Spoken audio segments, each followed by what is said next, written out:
जय हिंद साथियों, स्वागत है आप सभी का एजुकेशन केयर 6 में। रुख करते हैं बिहार की तरफ। दोस्तों, बिहार में डेटा एंट्री ऑपरेटर की वैकेंसी का नोटिफिकेशन जारी किया गया फरवरी महीने में। उसका फॉर्म भरवाया गया और अब 14 सितंबर को उसका एग्जामिनेशन का डेट घोषित कर दिया गया। मैंने कल आपको ये वीडियो बना के अपडेट किया। इसके लिए एडमिट कार्ड आपका ठीक एक हफ्ता पहले जारी कर दिया जाएगा। तो 14 सितंबर आपका एग्जाम डेट है और एडमिट कार्ड आपको ठीक जो है 7 सितंबर या 10 सितंबर के बीच में दे दिया जाएगा। लेकिन अब यहाँ पे आपके सामने एक बड़ी अपॉर्चुनिटी है। बड़ी अपॉर्चुनिटी है कि इस एग्जाम को निकाला कैसे जाए। अब आपको बता दें कि देखिए, आपने भले ही इसकी पढ़ाई की होगी, बिल्कुल अच्छे से पढ़ाई की होगी, इनफैक्ट इसका क्लासेस भी आप लोगों ने लिया होगा, लेकिन आप लोगों को इसकी जरूरत है अब प्रैक्टिस की। क्योंकि अब देखिएगा तो अगस्त चल रहा है, 22 अगस्त आज हो चुका है और 14 सितंबर को इसका एग्जाम है। ठीक 20 दिन आपके पास ये समय है इस परीक्षा को कंडक्ट करने को लेकर यहाँ पे, है ना। तो आप इसका जो है मॉक टेस्ट लगाना आप शुरू कर दीजिए। चाहे आप किसी का भी मॉक टेस्ट लगाएं, ऐसा नहीं कह रहा हूं कि आप यहीं से लगाएं, लेकिन हमने आपके लिए जो है मॉक टेस्ट जहाँ पे प्रैक्टिस सेट लगाने के लिए अपडेट अपने एप्लीकेशन पे दे रखा है। मतलब कि वहां पे वीडियो भी मिलेगा और साथ में वीडियो के साथ साथ इसका पीडीएफ भी मैं अटैच करके वहां पे दे दूंगा। तो आप लोग हमारे एप्लीकेशन एजुकेशन की को डाउनलोड कर लीजिए, एजुकेशन केयर 6 को, और वहां पे बिहार बेल्ट्रॉन से संबंधित जो भी प्रैक्टिस सेट है वो आप वहां से लगा सकते हैं। ठीक है, अब यहाँ पे देखिए कोई मॉक टेस्ट वाला सेट वहां पे अवेलेबल करवा दूंगा मैं आपको। एक तो पहली चीज, दूसरी चीज कि उसमें वीडियो जो दे रहा हूं उसको देखना जरूरी है। जो वीडियो में आपके क्वेश्चन होंगे 50 से 60 क्वेश्चन के बीच में ये सेट होगा, जो कि आपके एग्जाम के पॉइंट ऑफ व्यू से तैयार करके दिया जाएगा। अब आप लोगों के लिए ये जो प्रैक्टिस सेट है, उससे पहले ये सिलेबस को इसको समझते हैं कि क्या क्या सिलेबस में आपसे एग्जाम में पूछे जाएंगे, और मॉक टेस्ट इसी के आधार पे तैयार करके डेली 50 से 60 क्वेश्चन आपको शाम 8 बजे वहां पे अपलोडेड मिलेगा दोस्तों। तो ये 14 से जो 20 से 21 दिन आपके पास समय है, इसको यूटिलाइज कीजिए। चलिए सीधे लिए चलते हैं दोस्तों इसके सिलेबस वाले पैटर्न पे। दोस्तों देख सकते हैं ये जो है सिलेबस का जो पूरा सिनारियो है, ये दिया गया है आप लोगों के एग्जाम आपका डेटा एंट्री ऑपरेटर को लेकर। ठीक है, तो ये पूरा सिलेबस है और ये 336 क्या है तो इसका कोड है, और ये जो है एनआईओएस की तरफ से आपका जो है जारी किया गया है। National institute of open schooling की तरफ से ये आपका सिलेबस तैयार किया गया है। अब जो डेटा एंट्री ऑपरेटर बनेंगे, यानी कि आपको 12th पास होना चाहिए, ये ध्यान रखिएगा, डेटा एंट्री ऑपरेटर के लिए आपका 12th पास होना चाहिए, और इसमें कंप्यूटर का नॉलेज मांगा जाता है। तो अगर आप पहला चैप्टर देखिएगा तो बहुत इंपॉर्टेंट होता है बेसिक कंप्यूटर, या फिर इसको आप लोग जो है ना हिस्ट्री ऑफ कंप्यूटर के नाम से भी पढ़े होंगे अपने स्कूल वगैरह में। तो यहाँ पे कंप्यूटर ऑर्गेनाइजेशन के बारे में पढ़ना है, यानी कि थोड़ा सा उसका इंट्रोडक्शन पढ़ लेना है। ठीक है, कि कंप्यूटर किसको कहते हैं, इसकी गणना क्या होती है, इसको हम लोग गणना कैसे करते हैं इसमें, और इसको इंस्ट्रक्शन वगैरह कैसे देते हैं, ये आपको जानकारी मिलेगी। लेकिन हिस्ट्री ऑफ कंप्यूटर जब पढ़िएगा तो ये थोड़ा सा कंप्यूटर का जो इतिहास है वो बताया जाएगा उसमें। तो कहाँ कब खोज हुआ, इन सभी चीजों पे सवाल होंगे। वैसे जनरली अगर देखा जाए तो कंप्यूटर ऑर्गेनाइजेशन से संबंधित होते हैं, हिस्ट्री ऑफ कंप्यूटर से सवाल बहुत कम देखने को मिलते हैं बिहार बेल्ट्रॉन में। दूसरा जो आपका सिलेबस है ना, दूसरा जो चैप्टर है वो इनपुट आउटपुट डिवाइस को लेकर है। अब इनपुट आउटपुट डिवाइस आप लोगों को पता है कि जैसे कि मान लीजिए कि अगर कोई पूछेगा आपसे एग्जाम में कि 4 ऑप्शन दे देगा, जैसे कि एक प्रिंटर का दे दिया, एक कीबोर्ड का दे दिया, एक आपका दे दिया स्क्रीन का, है ना, जो कि डिस्प्ले हो रहा है ना, और एक आपका दे दिया नन ऑफ दीज, इनमें से कोई नहीं। तो आपको क्या आंसर करना होगा, इसमें से इनपुट डिवाइस कौन है। तो इनपुट आउटपुट के बारे में सवाल ऐसे पूछे जाते हैं। तो इसमें कीबोर्ड जो है आपका क्या होता है कि इनपुट डिवाइस होता है। तो इस तरह के क्वेश्चन आपको होंगे, वहां पे आपको लगाने होंगे। क्योंकि क्या है कि देखिए सीबीटी बेस्ड एग्जाम होगा, यानी कि कंप्यूटर बेस्ड टेस्ट होगा, तो इस चीज को थोड़ा सा समझना पड़ेगा। ठीक है, इसके अलावा एक आपको बता दूं कि जब ऑर्गेनाइजेशन आप पढ़ेंगे, इसमें आपको स्ट्रक्चर ऑफ कंप्यूटर पढ़ना है। ठीक है, स्ट्रक्चर ऑफ कंप्यूटर, तो ये आपको थोड़ा सा ये ध्यान रखना है। स्ट्रक्चर ऑफ कंप्यूटर जो है ये थोड़ा सा आपको ध्यान रखना है कि कैसे होता है, कैसे बना होता है और कैसा दिखता है। ठीक है, तो सबसे पहले तो आप जब भी सीपीयू देखते होंगे, है ना, सीपीयू को देखकर, या इसको हम लोग कहते हैं कैबिनेट एक्चुअली। ठीक है, तो कैबिनेट को आप लोग देखे होंगे, कैबिनेट के अंदर सब कुछ होता है। क्या होता है कैबिनेट के अंदर, तो सीपीयू होता है। ठीक है, और ये इसका काम क्या होता है भाई, तो मेमोरी यूनिट को ध्यान देता है ये। ठीक है, क्या करता है, मेमोरी यूनिट होता है। मेमोरी यूनिट किसको कंट्रोल करता है, तो कंट्रोल यूनिट को कंट्रोल करता है, कंट्रोल यूनिट को करता है, ठीक है। और उसके बाद जो है प्रोसेसर होके यहाँ पे जाता है आपका कहाँ पे, तो ये आपका जो प्रोसीड करता है अर्थमेटिक और लॉजिक यूनिट को, यानी कि एएलयू के बारे में आपको पढ़ना है, इसके बारे में, ठीक। कंट्रोल यूनिट जो होता है दोस्तों, आपको बता दें कि ये इनपुट यूनिट होता है, ठीक है। ये क्वेश्चन यहाँ से पूछा गया है एग्जाम में एक बार भी। और कंट्रोल यूनिट ही आपका एक आउटपुट यूनिट भी होता है, इसके बारे में भी पढ़ना है। तो ये हमारा जो है स्ट्रक्चर ऑफ कंप्यूटर है जो कि आपको पढ़ना है। इसमें आपको जैसे कि सीपीयू क्या होता है, इनपुट इकाई द्वारा दर्ज किए गए जो भी दिशा निर्देश होते हैं, ये प्रोसेसिंग होता है, वो आपको इनपुट डिवाइस कहलाता है ना, सीपीयू कहलाता है। सीपीयू कितने प्रकार के होते हैं, तो ये क्वेश्चन पूछा गया एग्जाम में। तो एक आपका होता है एएलयू यानी कि अर्थमेटिक लॉजिक यूनिट कहते हैं, दूसरा कंट्रोल यूनिट, और तीसरा जो है आपका मेमोरी यूनिट को कहते हैं हम लोग, ठीक है। तो इसके बारे में इसका डिफिनेशन वगैरह पढ़ना है आपको यहाँ पे, ठीक है। सिस्टम सॉफ्टवेयर और एप्लीकेशन सॉफ्टवेयर के बारे में भी आपको यहाँ पे पढ़ना है दोस्तों, ठीक है। एप्लीकेशन क्या होते हैं भाई, जिसमें कि नंबर ऑफ जो आपका इंस्ट्रक्शन है ना, वो आपको एकत्रित करके दिया जाता है, ठीक है। और इसी एप्लीकेशन से आपका बनेगा सिस्टम सॉफ्टवेयर। तो एप्लीकेशन सॉफ्टवेयर, सिस्टम सॉफ्टवेयर दोनों ही आपको पढ़ना है। कंप्यूटर लैंग्वेज से संबंधित प्रश्न होंगे दोस्तों, जैसे कि मान लीजिए सी, सी प्लस प्लस, जावा है ना, ओरेकल, ये जो है यहाँ से क्वेश्चन एग्जाम में रहते हैं। तो ये कितने तरह के लैंग्वेज आपको यहाँ पे पूछे जाएंगे, तो जनरली यहाँ पे जो है आपका जैसे कि एक तो क्वेश्चन आपका सी, सी प्लस प्लस है, या सी हैशटैग से भी आता है जो कि डॉटनेट में हम लोग उसको यूज करते हैं, तो उसकी जानकारी यहाँ से होगी आपको, ठीक है। तो ये जो कि आपका कंप्यूटर ऑफ हिस्ट्री जब पढ़िएगा तो उसमें भी ये सब कुछ दिया रहेगा कि कहाँ से आपको लैंग्वेज की उत्पत्ति हुई, लैंग्वेज कौन कौन से होते हैं, है ना, कैसे हम लोग इस मतलब इन सभी चीजों पे वर्क करते हैं, और इससे संबंधित लेकिन क्वेश्चन पूछेगा एग्जाम में, ठीक है। अब एक और है आपका टॉपिक कंपाइलर और असेंबलर। अब ये बहुत इंपॉर्टेंट थोड़ा सा टॉपिक होता है, कंपाइल और असेंबली, है ना। ये जो है आपका अनुवादक का कार्य करता है कंप्यूटर में, जिसमें कि आप लोगों को अगर मैं बात करूं तो सिस्टम है ना, सिस्टम और यूजर और जो आपका एप्लीकेशन है उनके बीच में जो है सिस्टम एप्लीकेशन जो है उसके बीच में ये क्या करता है, समन्वय व्यवस्थित करता है।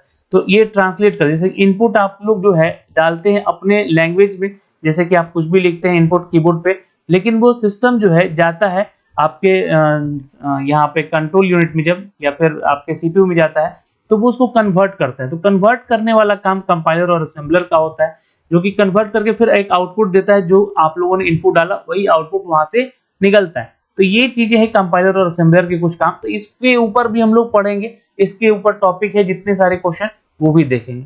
तो ये हमारा पहला चैप्टर फंडामेंटल ऑफ कंप्यूटर जो है, या बेसिक कंप्यूटर कह लीजिए, यहाँ से संबंधित क्वेश्चन खत्म होते हैं। फिर दूसरा चैप्टर होगा हमारा दोस्तों ऑपरेटिंग सिस्टम का। ऑपरेटिंग सिस्टम भी बहुत इंटरेस्टिंग चैप्टर है, थोड़ा सा यहाँ पे आपको बता दें, ठीक है। ऑपरेटिंग सिस्टम से संबंधित क्वेश्चन अक्सर एग्जाम में पूछे जाते हैं, है ना। जैसे कि हम लोग अभी ऑपरेटिंग सिस्टम यूज कर रहे हैं, इस सिस्टम की बात करेंगे तो विंडोज का, है ना। यहाँ से देखेंगे तो यहाँ से विंडोज का ये सिस्टम ओपन होता है।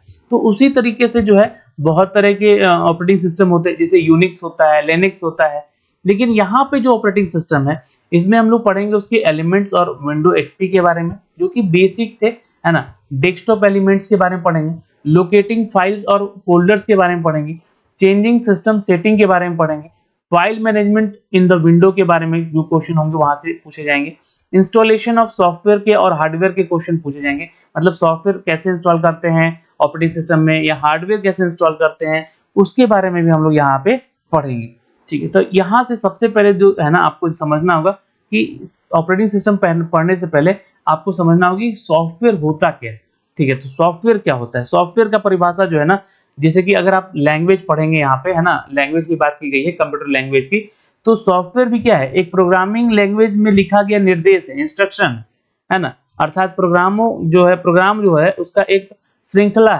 है ना, उसको हम लोग क्या कहते हैं, तो सॉफ्टवेयर कहते हैं। और कंप्यूटर सिस्टम में जितना भी कार्य होता है वो नियंत्रित करता है सॉफ्टवेयर, ठीक है। तो बहुत तरह के होते हैं सॉफ्टवेयर, सिस्टम सॉफ्टवेयर होता है, एप्लीकेशन सॉफ्टवेयर होता है, ऑपरेटिंग सिस्टम भी एक तरह का क्या है, तो सॉफ्टवेयर ही है, ठीक है। और आपका सिस्टम सॉफ्टवेयर के तहत आता है, ठीक है। ये किसके तहत आता है, तो सिस्टम सॉफ्टवेयर के तहत आता है जो, और यूटिलिटीज कंपाइलर होता है या इंटरप्रिंटर होता है, ठीक है। और जो एप्लीकेशन सॉफ्टवेयर होते हैं ना, जनरली अगर देखिएगा तो यूजर उसमें ज्यादातर सम्मिलित होते हैं, है ना, यूजर ही उसको क्रिएट करता है, तो यूजर रिटेंशन सॉफ्टवेयर कहते हैं इसको, या रेडीमेड सॉफ्टवेयर होता है, या पैकेजेज वाला सॉफ्टवेयर होता है, तो वो आपका एप्लीकेशन सॉफ्टवेयर में आता है। ठीक है, तो ये हो गया आपका जानकारी ऑपरेटिंग सिस्टम। दोस्तों फिर हम बात करेंगे कुछ हमारे अलग जो है चैप्टर, उसमें बेसिक और वर्ड प्रोसेसिंग के संबंधित सवाल होंगे आपके, जहां पे आपको वर्ड प्रोसेसिंग से क्वेश्चन पूछे ही जाते हैं एग्जाम में, तो ये भी आपको पढ़ना है, जिसमें कि आप लोग देखिएगा, नोट कर लीजिएगा, starting word program, word screen layout, typing screen object, managing documents, protecting and the finding the documents और प्रिंटिंग डॉक्यूमेंट्स। आप लोग अगर एमएस ऑफिस पढ़े हैं तो एमएस ऑफिस से ही मिलता जुलता ये पूरा का पूरा जो है आपका चैप्टर है, बेसिक ऑफ वर्ड प्रोसेसिंग का। ठीक है, देखिएगा तो डॉक्यूमेंट्स को मैनेज करना बताया जाएगा, इसमें स्क्रीन जो ऑब्जेक्ट आप देख पा रहे हैं उसके बारे में जानकारी, ठीक है, या प्रोटेक्टिंग और फाइंडिंग डॉक्यूमेंट्स यानी हम खोजे कैसे और उसको कैसे सिक्योर करें, प्रिंटिंग डॉक्यूमेंट्स यानी कि डॉक्यूमेंट्स को कैसे प्रिंट किया जाता है, इन सब के बारे में सवाल होंगे आपके एग्जाम में। चलिए अगला जो चैप्टर है वो है फॉर्मेटिंग डॉक्यूमेंट्स का। तो फॉर्मेट ऑफ डॉक्यूमेंट्स पढ़ना है, यानी कि जैसे कि कुछ टेक्स्ट के फॉर्मेट में होता है डॉक्यूमेंट्स, कुछ जेपीजी के फॉर्मेट में होता है, यानी कि कुछ पीएनजी के फॉर्मेट होता है, कुछ पेज फॉर्मेटिंग होता है, कुछ कॉपी और मूविंग फाइल्स होते हैं जिसको हम लोग एनिमेशन करते हैं, है ना, तो कुछ बुलेट्स और न्यूमेरिकल लिस्ट होते हैं, जैसे कि आप लोग अपने एमएस ऑफिस में देखते होंगे कि आप लोगों को कोई लिस्ट दे दिया जाता है बनाने के लिए, है ना, या तो आप नंबरिंग से 1 2 3 है ना करके बनाते हैं, या फिर आप लोग जो है बुलेट्स डालते हैं उसमें, है ना, ये बुलेट्स डालते हैं डॉट के जगह पे, या ये सारी चीजें आपको दिख रही हैं, ये जो चीजें दिख रही हैं आपको यहाँ पे, ये क्या है, तो ये आपका बुलेट्स हैं और एक तरह का बुलेट का प्रकार है, तो ये आपको पढ़ना है यहाँ पे। और पैराग्राफ्स के बारे में पढ़ना है, फॉर टेक्स्ट जो होता है लिखते हैं हम लोग, उसका फॉर्मेटिंग करते हैं, जैसे कि आप लोग देखते होंगे कि ये जो टेक्स्ट लिखा हुआ किस फॉर्मेट में लिखा हुआ है ना, ये जो टेक्स्ट लिखा हुआ है किस फॉर्मेट में है, उसका फॉन्ट का क्या नाम है, इस तरह के क्वेश्चन यहाँ से आपको पता होना चाहिए, और इस तरह का नॉलेज भी आपको होना चाहिए। टेबल कैसे क्रिएट करना है ये आपको बताऊंगा मैं, है ना, उसमें उससे संबंधित क्वेश्चन पूछे जाते हैं। 5वां चैप्टर है मेल मर्जर का, है ना, तो मेल मर्ज में आपको जैसे कि ईमेल वगैरह क्रिएट करना, डेटा सोर्स क्रिएट करना और मेल का लेबल बनाना, है ना, ये ईमेल से संबंधित सवाल होंगे यहाँ पे। बेसिक स्प्रेडशीट यानी कि एक्सेल से संबंधित आपके जो है क्वेश्चन आंसर यहाँ पे होंगे, तो एमएस एक्सेल से संबंधित एक पूरा चैप्टर ही है, देखिएगा तो ये, ठीक है, जहां पे आपको सिलेक्टिंग, एडिंग, रीनेमिंग, है ना, आपको रीनेम करना वर्कशीट पे, मॉडिफाई करना वर्कशीट को, और रीसाइज करना रो और कॉलम को, ये सब क्वेश्चन पूछा जाएगा। यानी कि सबसे ज्यादा अगर यहाँ से देखिएगा तो शॉर्टकट की को सवाल पूछे जाएंगे, तो शॉर्टकट की से संबंधित भी हम एमसीक्यू आपको लेकर देंगे कि कैसे करते हैं इसमें, ठीक है। फॉर्मेटिंग, यहाँ पर वर्कशीट के बारे में क्वेश्चन होंगे, जहाँ पे आपको tool bar, cell, row and column, worksheet using और अनप्रोटेक्टेड वर्कशीट के बारे में जानकारी दी जाएगी, जो कि ये पूरा फॉर्मेटिंग वाला ही सिस्टम है, मतलब कि किस तरह से इसको वर्क करना है, किस तरह से इस पे काम करना है, क्या होता है फॉर्मेटिंग, सेल्स क्या होते हैं, टूल बार क्या होता है, ये सब कुछ बताया जाएगा, ठीक है, तो वो भी हम आपको बताएंगे। फॉर्मूला, फंक्शंस और चार्ट, ठीक है, तो इनके लिए जो है फॉर्मूला और फंक्शन, जो कि कॉपी और फॉर्मूला है यहाँ पे, ये भी आपको कैसे फॉर्मूला को कॉपी कर सकते हैं हम लोग, ठीक है। टाइप ऑफ फंक्शंस क्या होते हैं, टाइप ऑफ चार्ट्स क्या होते हैं, ऑटो शेप और स्मार्ट आर्ट कैसे बना सकते हैं हम लोग अपने चार्ट में। क्रिएटिंग प्रेजेंटेशन, यानी कि देखिए आप पीपीटी यहाँ से संबंधित सवाल हो, और जितना भी एमएस ऑफिस का चीज पढ़ना है ना, यहाँ पे आपको बता दें, एमएस ऑफिस में आपका 2015 और 2016 से संबंधित अब ज्यादातर क्वेश्चन देखने को मिलेंगे इस बार। वैसे तो 2021 चल रहा है इसमें, है ना, जो कि लेटेस्ट आप लोग यूज कर रहे होंगे, लेकिन 2015-16 से ही संबंधित यहाँ पे अभी प्रश्नोत्तर देखने को मिलेंगे, उसी के शॉर्टकट्स की आपको ज्यादा याद रखने होंगे। स्लाइड कैसे क्रिएट करते हैं पीपीटी में, स्लाइड सॉर्ट कैसे करते हैं, उसको देखते कैसे, चेंज स्लाइड लेआउट कैसा दिखता है, मूविंग बिटवीन स्लाइड्स के लिए क्या शॉर्टकट्स हो सकते हैं, तो ये इंपॉर्टेंट थोड़ा चैप्टर है यहाँ पे। अब यहाँ पे एक आखिरी चैप्टर है आपका इंट्रोडक्शन ऑफ इंटरनेट, जहाँ पे इंटरनेट से संबंधित सवाल आपके पूछे जाएंगे, जैसे कि टर्मिनोलॉजी क्या होता है, पैकेज क्या होता है, वेब ब्राउजर पे इंटरनेट सर्विसेज कौन कौन सी होती है ना, वायरसेस क्या होते हैं, ठीक है, और उनसे बचाव के लिए क्या किया जाता है, तो इन सभी तरह के क्वेश्चन आपको यहाँ पे देखने को मिलेंगे। अब ये तो हो गया दोस्तों यहाँ पे सारे सिलेबस, लेकिन आपको यहाँ पर इस वेबसाइट पे आना है, जहां पे आपको ये चैप्टर वाइज आप हिंदी और अंग्रेजी दोनों ही भाषाओं में ये सारी चीजें आप पढ़ सकते हैं। जैसे कि बेसिक ऑफ कंप्यूटर हमारा चैप्टर है ना, ये 10 पूरा चैप्टर दिया गया है यहाँ पे, ठीक है। अब इन पूरे 10 चैप्टर को आप लोग यहाँ से कंप्लीटली पढ़ सकते हैं। देखिए इसका पीडीएफ यहाँ दिया गया है, इस पीडीएफ को यहाँ से साइड में क्लिक करके डाउनलोड करेंगे। ये बेसिक कंप्यूटर का चैप्टर है, ये चैप्टर दिया गया है ना, ऐसा नहीं कि एमसीक्यू दिया गया है। हम आपको एमसीक्यू करवाएंगे और ये चैप्टर आपको पढ़ के आना होगा। जैसे कि अगर मैं बोल दूं यहाँ पे कि आप आज आपको बेसिक कंप्यूटर का पढ़ के आना है, तो उससे चैप्टर से रिलेटेड जो है आपका क्वेश्चन आंसर देखने को मिलेगा। और ये भी चैप्टर मैं आपको पढ़ाऊंगा यहाँ पे, है ना, छोटा छोटा चैप्टर है यहाँ पे, इन सभी चीजों को देख सकते हैं। और देखिए मोस्टली इसमें ज्यादा पढ़ने लायक चीजें है नहीं, बस समझना है कि क्या क्या चीजें होती हैं, है ना। तो ये सारा चीज ऐसे आप लोग यहाँ से डाउनलोड करके देख सकते हैं। ऑपरेटिंग सिस्टम, जैसे कि मान लीजिए इसका पीडीएफ, तो ये ऑपरेटिंग सिस्टम का आपका आ गया, और ये एनआईओएस की तरफ से अपडेट किया गया है पूरा आपका बुक यहाँ पे, है ना। तो ऑपरेटिंग सिस्टम क्या होता है इसके बारे में बताया गया है ना। और एक्सपी एलिमेंट क्या होते हैं, तो ओवरव्यू ऑफ ऑप्शंस जितने दिए गए इसको देख लीजिएगा, इससे संबंधित क्वेश्चन होंगे एग्जाम में। तो यहाँ से भी आपको थ्रोली बुक पढ़िएगा तो सारा चीज समझ में आएगा कि हमारा किस टॉपिक से जो है क्वेश्चन यहाँ पे पूछे जाएंगे। तो ये सिलेबस के और ये बुक का पूरा डिटेल हमने आपको यहाँ से दे दिया है। और इसका एमसीक्यू जो है आप लोगों को एजुकेशन की 86 के जो हमारा एप्लीकेशन है उस पे आपको शेयर किया जाएगा। तो आप वहां पे जुड़ जाइएगा, जल्द ही वहां पे आपको एमसीक्यूज देखने को मिलेंगे। दोस्तों जय हिंद, फिर मिलेंगे आपसे अगले वीडियो में अगले अपडेट के साथ। तब तक के लिए अपना ख्याल रखिएगा, धन्यवाद।